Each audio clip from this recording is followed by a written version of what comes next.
আসসালামু আলাইকুম। কবির টেক বাংলা সবাইকে জানাচ্ছি স্বাগতম। ভোকেশনাল নবম শ্রেণীর অ্যাসাইনমেন্ট 2021 একটি সাবজেক্ট নিয়ে আজকে আলোচনা করছি, সেটি হচ্ছে বিল্ডিং মেইনটেনেন্স 2 প্রথম পত্র। তো কথা না বাড়িয়ে চলে যাচ্ছে শিরোনামে। শিরোনামটা হবে কাঠের কাজের জোড়া। কাঠের কাজের জোড়া। তো এটার উপরে যেই সিলেবাসটি আছে নির্ধারিত সেটি তোমরা দেখতে পাচ্ছ। এটি হচ্ছে 16 নম্বরের জন্য একটি সিলেবাস দেওয়া হয়েছে। তো 5 নম্বর অধ্যায়ের কাঠের কাজের জোড় বা জোড়া, জোড় লেখা আছে, আমি জোড়ই করে দিলাম কাঠের কাজের জোড়। তো এখান থেকে আমাদের 4টি নির্দেশনা আছে, 4 4 16 মার্ক। প্রথমটা হচ্ছে কাঠের কাজের জোড়ের ধারণা, বিভিন্ন প্রকার জোড়ের সুবিধা অসুবিধা 5টি করে লিখতে হবে, বিভিন্ন প্রকার জোড়ের ব্যবহার, আর লাস্ট হচ্ছে শ্রেণী বর্ণনা করতে হবে। তার মানে কাঠের কাজের শ্রেণী, জোড়ের শ্রেণী, এই 4টা বিষয় আলোচনা করব। আলোচনা করার আগে প্রিয় শিক্ষার্থীবৃন্দ, আমি এখান থেকে 100% সঠিক উত্তর দেওয়ার চেষ্টা করছি। আশা করি তোমরা এই উত্তর নিয়েই লিখে স্কুলে জমা দিলে 100% মার্ক পেয়ে যাবে এবং পরীক্ষায় একটু ভালো রেজাল্ট করবে। তো তার জন্য অবশ্যই তোমাদের একটি কাজ করতে হবে, সেটি হচ্ছে আমি যেই অ্যাসাইনমেন্টগুলো দিচ্ছি বেশি বেশি লাইক ও কমেন্ট করবে, যেন আমি একটু উৎসাহ পাই পরবর্তী অ্যাসাইনমেন্টগুলো আরও ভালো করার। আর সাবস্ক্রাইব করতে ভুলবে না। চলে যাচ্ছি উত্তরে। তো প্রথমে আমি যেটা দেখাচ্ছি সেটা হচ্ছে কাঠের কাজের জোড়ের সংজ্ঞা। কাঠের উপযুক্ত সৌন্দর্য বৃদ্ধি করে কাঠের মেম্বারকে একত্রে সংযুক্ত করার পদ্ধতিকে বলা হয় জোড়াই বা জয়েনারি। তো এখানে কিছু চিত্র আছে, তোমরা 2 থেকে 3টি চিত্র দেওয়ার চেষ্টা করবে। আমি সহজ সহজ দেখে 3টি টিক মার্ক দিয়ে রেখেছি। এই 3টি চিত্র তোমরা আঁকতে পারো, তাহলে কাঠের কাজের জোড়ের একটা চিত্র তোমরা দিতে পারলে। এরপরে কাঠের বিভিন্ন প্রকার জোড় দেওয়ার সুবিধা, কাঠের প্রয়োজনীয় দৈর্ঘ্য ও প্রস্থ বৃদ্ধি করার জন্য, আপাতত লোডকে নিম্নস্থিত মেম্বার স্থানান্তর করার জন্য, কাঠের কাজের সৌন্দর্য বৃদ্ধি করার জন্য, 4 হচ্ছে কাঠের শক্তি বৃদ্ধি করার জন্য, 5 হচ্ছে আসবাবপত্র তৈরি করার জন্য। এখান থেকে তারপরে অসুবিধা আমি 5টি লিখেছি, সেটা হচ্ছে যখন স্নাল বা লগ হাউস সংকুচিত হয় কাঠের উপর খাঁজ দিয়ে একটি ফাইল দেখা দিতে পারে যদি স্পাইকটি সঠিকভাবে তৈরি না করা হয়। 2 নম্বর হচ্ছে পাতলা কাঠে জোর দিলে মজবুত হয় না, এটি হবে মজবুত হয় না। পাতলা কাঠে জোড়া দিলে বা জোর দিলে মজবুত হয় না, এটি আপনারা লিখবেন মজবুত হয় না। আমি একটু কারেকশন করে দিচ্ছি।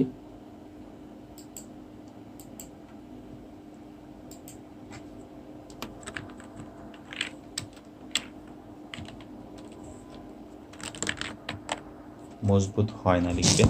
তারপরে কাঠে জোর দেওয়া ব্যয়বহুল একটি বিষয়, জোড়া দেওয়ার জন্য উন্নত যন্ত্র প্রয়োজন হয়। আর 5 নম্বর হচ্ছে কাঠ জোড়া দেওয়ার জন্য দক্ষ শ্রমিক প্রয়োজন হয়। এরপর হচ্ছে বিভিন্ন প্রকার জোড়ার ব্যবহার। এখানে আমি 2টা চিত্র মানে টিকমার্ক দিয়ে দিচ্ছি, এই 2টা চিত্র অবশ্যই আপনারা আঁকানোর চেষ্টা করবেন। এরপরে হচ্ছে কাঠের জোড়া ও ব্যবহার। এখানে আমি টোটাল 10টা লিখে রেখেছি, 11টা 12টা আছে। এই 10টা কাঠের জোড়ের কি কি ব্যবহার আছে কিন্তু সুন্দর করে বক্স করে লিখে দিবেন, তাহলে ভালো হবে। এরপরে কাঠের জোড়া শ্রেণী বিভাগ। কাঠের জয়েন্ট 6 প্রকার, এখানে 6 প্রকার আছে, 6 প্রকার আপনাদের লিখতে হবে।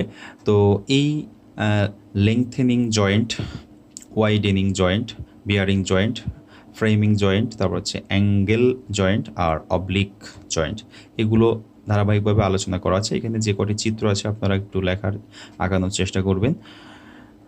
প্রত্যেকটা ধারাবাহিকভাবে এভাবে আছে, যেমন লেংথেনিং জয়েন্ট এর চিত্র আছে, অবশ্যই আঁকাতে হবে। তারপরে আছে লেংথিং জয়েন্ট 4 প্রকার, 4 প্রকার আপনারা লিখবেন। তারপর হচ্ছে ওয়াইডেনিং জয়েন্ট, এখানে ওয়াইডেনিং জয়েন্ট আছে, এটি লিখবেন। লেখার পরে চিত্র আছে ওয়াইডেনিং জয়েন্টের, এখানে 2টি চিত্র দিয়েছি, সবচেয়ে সহজ 2টি চিত্র আপনারা আঁকাবেন। আর বেয়ারিং জয়েন্ট আছে আর ফ্রেমিং জয়েন্ট এক পেজে আপনারা দেখতে পাচ্ছেন। বেয়ারিং জয়েন্ট থেকে 2টা চিত্র আঁকাতে হবে। তারপরে হচ্ছে ফ্রেমিং জয়েন্টের চিত্র এখানে পাচ্ছেন, এবং ফ্রেমিং জয়েন্ট এখানে বলা আছে যে কয়েক প্রকার রয়েছে।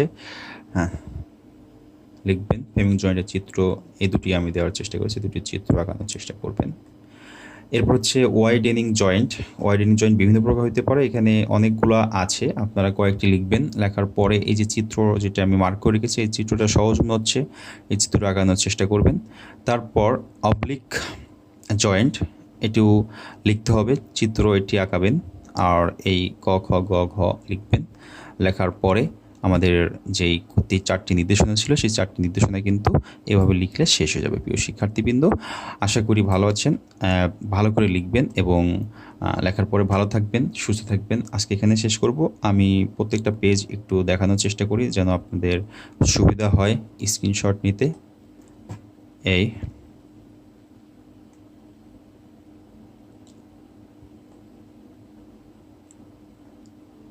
হচ্ছে নির্ধারিত 5ম সপ্তাহের বিল্ডিং মেইনটেনেন্স 2 প্রথম পত্র কাজ ক্লাস 9 এর জন্য।